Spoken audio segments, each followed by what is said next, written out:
This work is presented as the standard treatise on love within Sanskrit literature, attributed to Vatsyayana. It is organized in 7 parts and includes a preface, an introduction, and concluding remarks. The intent is not merely sensual instruction, but a practical guide to living that balances virtue, wealth, and pleasure for a harmonious life. Preface. In the literature of all countries, there are certain works devoted to love, each approaching the theme in its own way.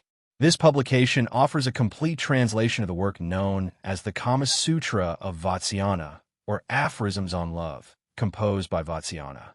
After the introduction, which covers the date and commentaries, the chapters translate the original work itself. The preface briefly surveys later texts in the same tradition, which quote Vatsyayana as a chief authority in Hindu erotic literature. Among the related works discussed are The Secrets of Love, The 5 Arrows, The Light of Love, The Garland of Love, The Sprout of Love, and The Stage of Love. These later compositions classify men and women, describe unions, timing, and techniques, and treat love in a plain, systematic manner rather than poetic style. The preface emphasizes that knowledge of such matters can prevent social and private harm and help people understand aspects of life often neglected. Introduction. The English translation of Vatsyayana's aphorisms arose from scholarly inquiries while translating The Stage of Love, which frequently cited the sage Vatsya. Sanskrit manuscripts were gathered from several cities and reconciled using a commentary called Jayamangala, producing a revised copy used for this translation. The Kama Sutra contains about 1,250 verses, divided into 7 parts, 36 chapters, and 64 paragraphs. Vatsyayana, likely named Malanaga or Mrlana, with Vatsyayana as his family name, states that his treatise was composed in Benares as a religious student, with the goal of helping people master their senses while preserving virtue, wealth, and pleasure. The text advises moderation and warns against using the work solely to satisfy desires. Scholars place Vatsyayana between the 1st and 6th centuries of the Common Era. He references historical figures and is cited by later writers, suggesting this time frame. 2 commentaries are known: Jayamangala, likely from the 10th to 13th centuries, and Sutra Vritti, a later work of lesser reliability. Jayamangala was particularly useful for clarifying passages and context. Part 1. The Vatsyayana Sutra. Vatsyayana begins by saluting the 3 pursuits that govern human life: virtue, wealth, and pleasure. In Hindu thought, these 3 pursuits must be harmonized. The text asserts that the Lord of Beings established commandments relating to virtue, wealth, and pleasure. Later authors distilled and abridged these teachings. The final framework arranges material under 7 heads: general topics, embraces and related matters, union of males and females, a man's own wife, the wives of others, courtesans, and arts of attraction and tonic medicines. The 1st and 6th parts were separately expounded in later tradition, and Vatsyayana composed a concise abstract to unify the scattered material. Part 1. Chapter 1. Contents of the work. This chapter outlines the structure of the treatise. General topics: the 64 arts, household life and daily routine, social relations and suitable partners, and subsequent parts on sexual union, acquiring a wife's conduct, the wives of others, courtesans, and the means of attracting others. Part 1. Chapter 2. On acquiring virtue, wealth, and pleasure. A human life is considered to be 100 years. Vatsyayana advises studying in childhood, attending to wealth and pleasure in youth and middle age, and practicing virtue in old age, seeking release from rebirth. Because life is uncertain, one may practice each pursuit when appropriate, ensuring they do not clash. Virtue is obedience to sacred law. Wealth is acquiring and protecting resources and relationships. Pleasure is enjoyment through the senses, guided by mind and awareness. When the 3 meet, virtue ranks above wealth, and wealth above pleasure, except for rulers who prioritize wealth for the livelihood of the people, and public women whose occupation centers on pleasure. Objections from materialists and determinists are addressed. The text defends religious ordinances, human effort, and moderate pursuit of pleasure, warning against excess and advocating actions that support one or more pursuits without harming the others. Part 1, Chapter 3, The Arts and Sciences to be Studied. Men should study the Kama Sutra along with related arts and sciences. Young women, with consent of their husbands after marriage, may study its practice discreetly. The work lists 64 arts, including singing, instrumental music, dance, drawing, perfumery, jewel placement, culinary arts, games, poetry, language knowledge, dramatic representation, grooming, and various crafts and mental exercises. Mastery in these arts confers respect and influence. Public women trained in them can secure social standing and prosperity.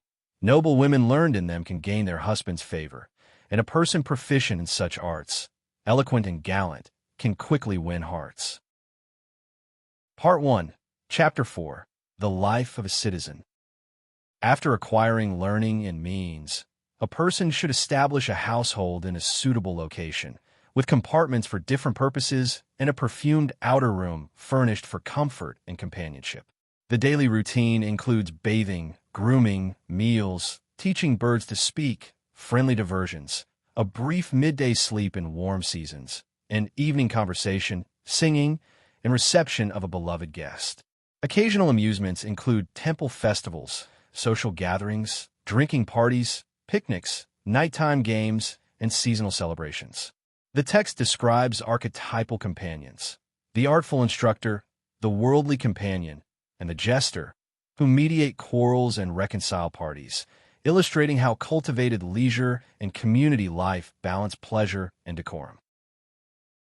Part 1, Chapter 5, On Suitable Women, Friends, and Messengers. Lawful practice of love through marriage secures progeny and reputation. Unlawful unions are discouraged, while pursuits involving certain lower castes or public women are treated as matters of pleasure rather than duty. The text classifies suitable partners into maidens, twice-married women, public women, and those approached for special purposes, outlining reasons for approaching a married woman only under special, strategic circumstances. It also lists women to be avoided for reasons of kinship, character, health, and moral standing. Friends are defined by shared history, loyalty, discretion, and steadfastness. Messengers are chosen for skill, boldness, social insight, clarity, manners, and timing. With ingenuity, wise counsel, and the right allies, even difficult partners can be won over honorably. Part 2, On Sexual Union. This section classifies men and women according to dimensions, desire, and timing. It describes equal and unequal unions, embraces, kissing, marking with the nails, biting, positions, striking, and appropriate sounds, women acting the part of men, acts involving the mouth, and how to begin and end union, including love quarrels. The approach is systematic, aiming at mutual satisfaction, safety, and moderation of passion. Chapter 1, Kinds of Sexual Union. Men are divided into 3 classes according to the size of their organ: hare, bull, and horse. Women are divided according to the depth of their organ: female deer, mare, and female elephant. Equal unions occur when dimensions correspond. Unequal unions occur when they do not.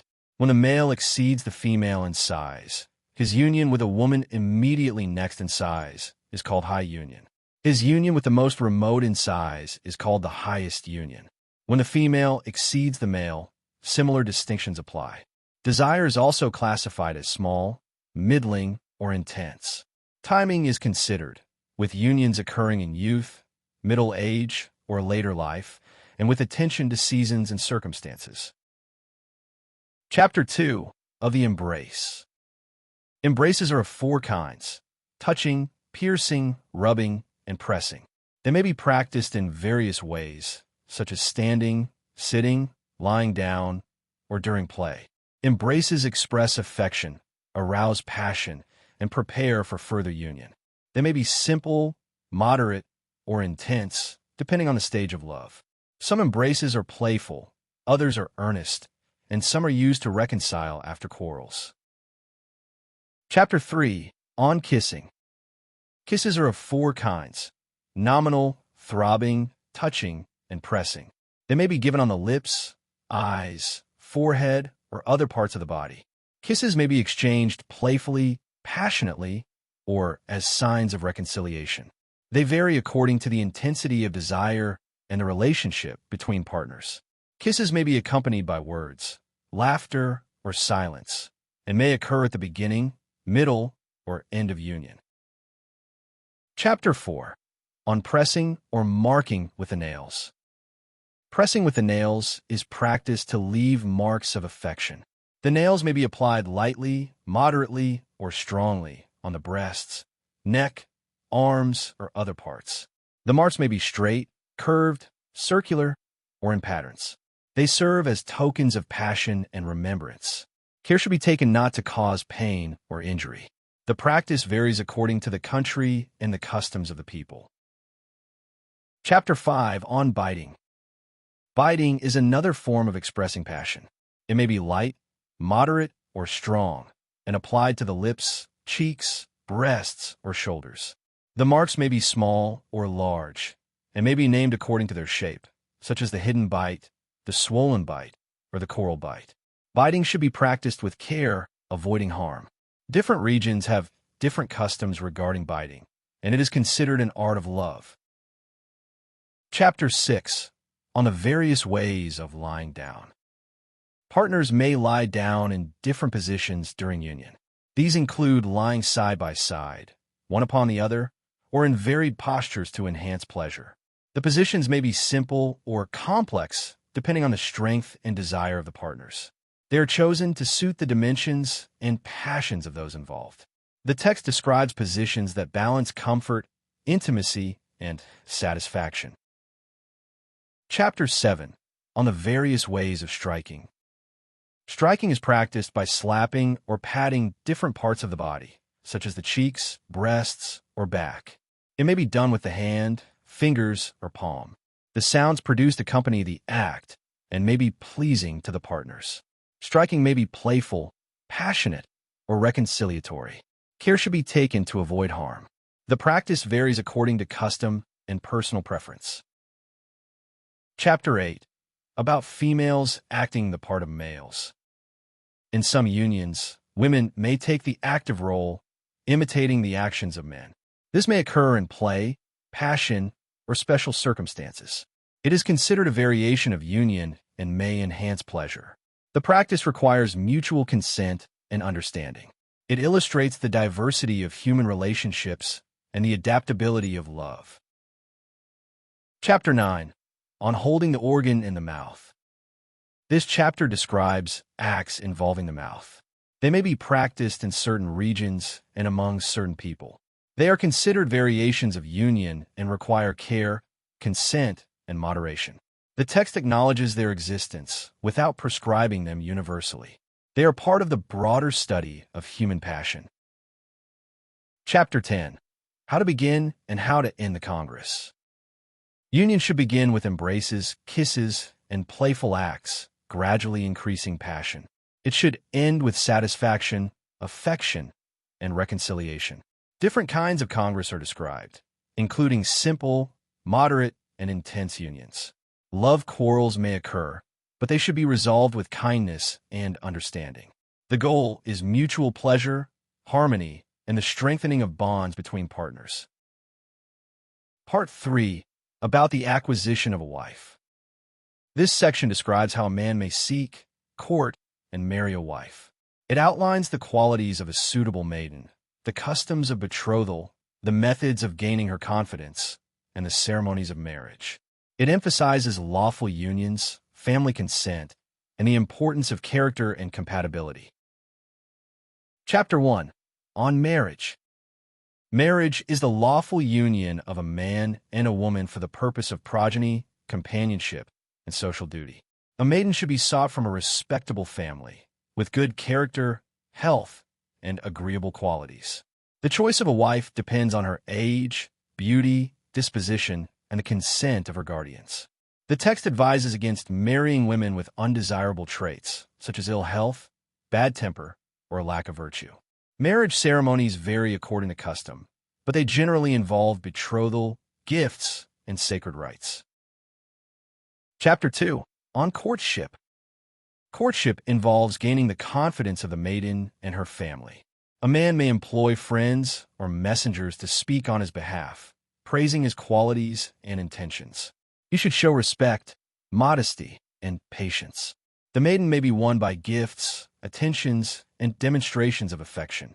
The text warns against deceit or force, emphasizing sincerity and lawful conduct. Courtship should be discreet, avoiding gossip or scandal. Chapter 3. On winning the confidence of the maiden. The maiden's confidence is gained through gentle words, playful acts, and demonstrations of affection. She may be approached gradually, with respect and kindness. The man should avoid harshness or impatience. He may show his devotion by small services, such as helping her family, offering gifts, or protecting her interests. The maiden's consent is essential, and her feelings should be respected. The text emphasizes that love should be mutual and based on trust. Chapter 4. On the different forms of marriage. There are several forms of marriage recognized in Hindu tradition. The most approved is the union arranged with the consent of both families, accompanied by sacred rites. Other forms include marriage by mutual consent, marriage by capture, and marriage by purchase. Some forms are lawful, others are tolerated, and some are condemned. The text advises choosing the most honorable form, ensuring the union is respected by society and blessed by religion. Chapter 5. On the duties of a newly married couple. After marriage, the couple should live together in harmony, sharing duties and pleasures. The husband should treat his wife with affection and respect, providing for her needs and protecting her honor. The wife should be devoted, modest, and attentive to household duties. Both should cultivate love, trust, and companionship. The text emphasizes moderation in pleasure, devotion to virtue, and the pursuit of wealth for the welfare of the family. The goal is a balanced life, with marriage as the foundation of social and spiritual fulfillment. Part 4. About a wife. This section describes the duties, conduct, and responsibilities of a wife. It explains how a virtuous woman should live, how she should behave during her husband's absence, and how harmony should be maintained in households with multiple wives. It also discusses widows, disliked wives, and women in royal households. Chapter 1. On the manner of living of a virtuous woman. A virtuous wife should rise early, perform household duties, and honor her husband. She should be modest, faithful, and devoted. She should manage the household wisely, care for servants, and maintain cleanliness. She should be respectful to her husband's family and kind to guests. During her husband's absence, she should remain chaste, preserve his property, and continue her duties diligently. Her devotion ensures harmony and prosperity in the household. Chapter 2. On the conduct of the eldest wife toward other wives. In households where a man has multiple wives, the eldest wife should treat the younger ones with fairness and dignity.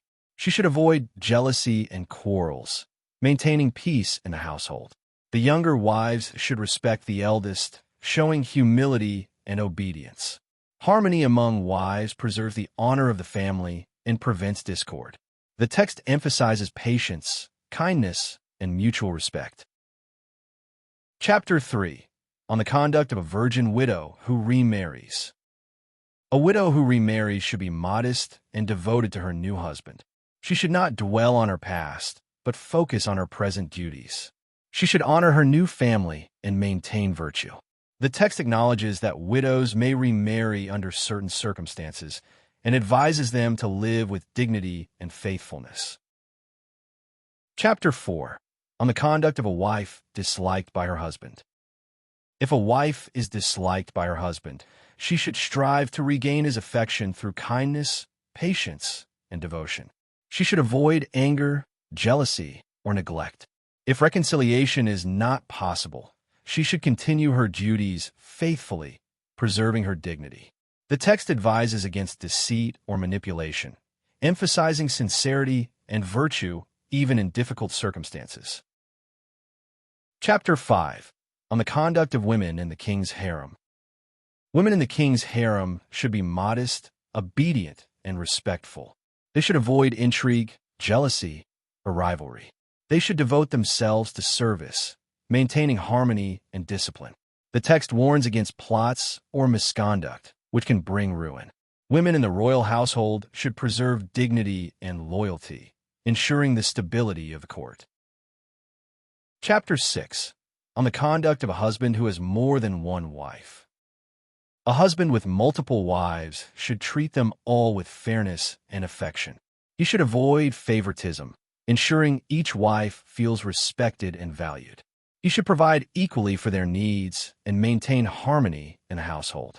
The text emphasizes justice, kindness, and moderation. A husband who manages his household wisely secures peace, prosperity, and affection from all his wives. Part 5. About the wives of other people. This section discusses the reasons why men may attempt to form unions with the wives of others, the qualities of men and women involved, and the methods of approach. It emphasizes caution, strategy, and the risks of such relationships. The text acknowledges that these unions are not pursued for progeny or lawful duty, but for pleasure or special purposes. Chapter 1. On the characteristics of men and women. Some men are naturally successful with women due to their qualities, appearance, or behavior. Others are easily rejected. Women may accept or reject advances depending on their disposition, circumstances, or desires. The text describes the traits of men who succeed, such as confidence, eloquence, and generosity, and the traits of women who are easily won, such as openness, curiosity, or passion. It warns that many women resist advances, and that rejection should be respected. Chapter 2. On making acquaintance with a woman. Approaching another man's wife requires caution and discretion. Acquaintance may be made through friends, messengers, or social occasions. The man should show respect, patience, and attentiveness. He may offer gifts, compliments, or services. The text emphasizes gradual approach, avoiding suspicion or scandal. Success depends on timing, opportunity, and mutual inclination. Chapter 3. On examining the state of a woman's mind. Before pursuing union, a man should carefully observe the woman's feelings and intentions. Signs of affection may include her words, gestures, or expressions. Signs of indifference or rejection should be respected. The text advises against force or deceit, emphasizing mutual consent. Understanding the woman's mind is essential to avoid harm or disgrace. Chapter 4. On the business of a go-between. A go-between or messenger may assist in arranging meetings, delivering gifts, or conveying words of affection.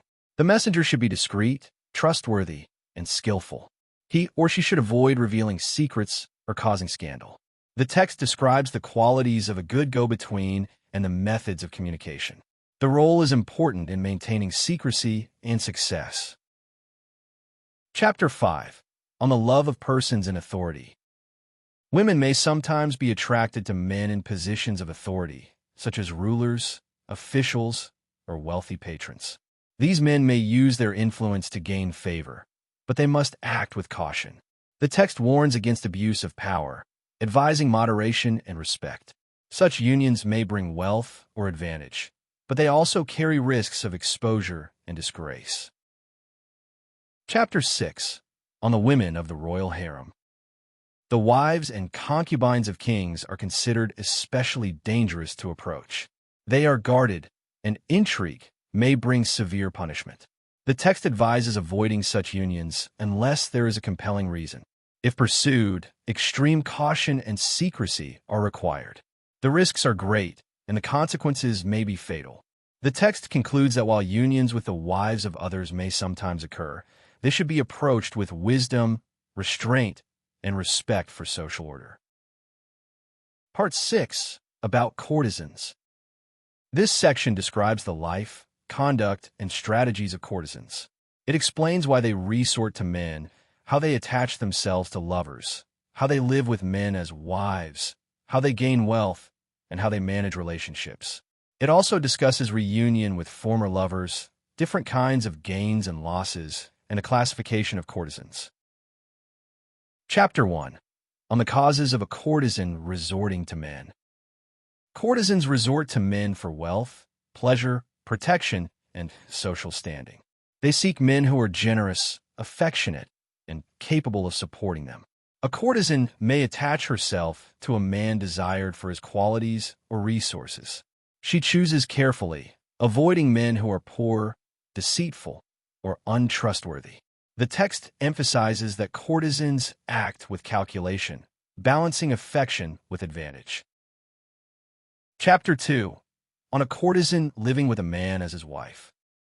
A courtesan may live with a man as if she were his wife. In such cases, she should be devoted, modest, and attentive, just like a lawful wife. She should manage the household, care for her partner, and maintain harmony. However, she must also remember her independence and protect her interests. The text advises courtesans to balance affection with prudence, ensuring they do not lose their livelihood or dignity. Chapter 3. On the means of getting money. Courtesans gain wealth through gifts, services, and relationships. They should recognize when a lover is becoming weary and know how to dismiss him gracefully. They should avoid dependence on one man, cultivating several sources of support. The text warns against greed or deceit, advising moderation and skill. Courtesans should secure wealth without losing reputation or affection. Chapter 4. On reunion with a former lover. A courtesan may reunite with a former lover if it benefits her. She should consider his wealth, affection, and reliability. Reunion may restore affection and provide support. However, she should avoid men who are deceitful or untrustworthy. The text advises courtesans to weigh the advantages and disadvantages carefully before renewing old ties. Chapter 5. On different kinds of gain. Gains may be direct, such as gifts or money, or indirect, such as protection or influence. Losses may occur through neglect, deceit, or betrayal. The text classifies gains and losses, advising courtesans to act wisely to maximize benefit and minimize harm. They should recognize attendant gains, such as friendship or reputation, and avoid doubtful ventures that may bring ruin. Chapter 6. On the classification of courtesans. Courtesans are classified according to their qualities, skills, and conduct. Some are highly trained in the arts, respected by kings and citizens. Others are less accomplished, living by chance or necessity. The text describes courtesans of high quality as beautiful, skilled, and refined, capable of attracting powerful men. Lesser courtesans may rely on cunning or circumstance. The classification helps distinguish their roles in society and their methods of livelihood. Part 7. On the means of attracting others to oneself. This section describes personal adornment, the arts of attraction, and the use of medicines or techniques to excite desire. It emphasizes refinement, grooming, and skill in enhancing one's appeal. The goal is to win affection, secure admiration, and maintain influence in relationships. Chapter 1. On personal adornment and subjugating the hearts of others. A person should care for their appearance, dressing neatly, using perfumes, and adorning themselves with jewels. Cleanliness, elegance, and charm attract affection and respect. Conversation, manners, and skill in the arts also win hearts. The text advises cultivating talents, showing kindness, and maintaining dignity. By combining beauty, refinement, and character, one can subjugate the hearts of others and secure admiration. Chapter 2. On medicines and techniques to excite desire. Various medicines, ointments, and preparations are described to stimulate desire or enhance physical qualities. Some are used to enlarge or strengthen the organ, others to increase passion or prolong union. The text lists experiments and recipes, acknowledging their existence in tradition. It advises caution, moderation, and knowledge in their use. These techniques are considered part of the broader study of attraction and pleasure, complementing personal adornment and skill. Concluding remarks. The Kama Sutra of Vatsyayana is not intended merely as an instrument for satisfying desire. It is a guide for living harmoniously, balancing virtue, wealth, and pleasure. A person acquainted with the true principles of this science, who preserves virtue, worldly prosperity, and pleasure, and who respects the customs of the people, will obtain mastery over the senses. In short, an intelligent and knowing person, attending to virtue and wealth, as well as pleasure, without becoming the slave of passion, will obtain success in everything that he may do. The work emphasizes moderation, wisdom, and respect for social order. It concludes by reminding readers that love, when guided by virtue and prosperity, leads to happiness both in this world and in the world to come.